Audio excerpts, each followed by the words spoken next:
کی دیورانی تو پہلے ہی جانتی تھی، جگنو کی ساری حقیقت اور جگنو کی حرکتوں سے واقف تھی، لیکن اس کی ساس کو بہت زیادہ دیر لگی کہ وہ جگنو کے بارے میں جان سکے اور اس پر اعتبار کر سکے۔ اب جگنو کی ساس بھی جگنو کے بارے میں جان چکی ہے اور وہ بالکل تیار ہے کہ کسی نہ کسی طریقے سے جگنو کو منع کیا جائے۔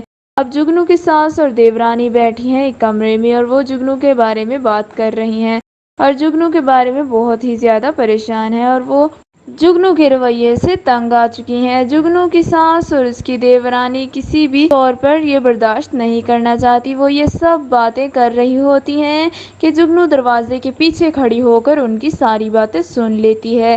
جگنو بھی بہت زیادہ پریشان نظر آتی ہے، وہ پہلے تو پریشانی نہیں لیتی تھی اور وہ سمجھتی تھی کہ وہ ہر کسی کو دھوکہ دینا جانتی ہے، لیکن اب اسے فیل ہو رہا ہے کہ شاید میں غلط تھی۔ لیکن اب جگنو سنجیدہ طور پر سوچنا ہوگا کہ واقعی ہی اس کی غلطیاں اسے کس طرف لے جائیں گی۔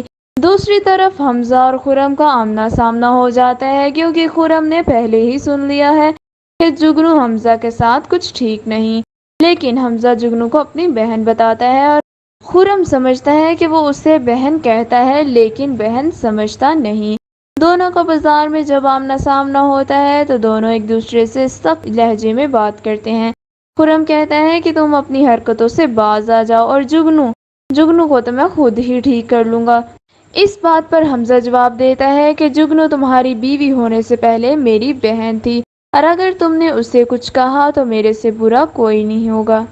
لیکن اب ان دونوں کی لڑائی کہاں تک پہنچتی ہے یہ تو ہمیں نیکسٹ ایپیسوڈ میں ہی پتہ چلنے والا ہے۔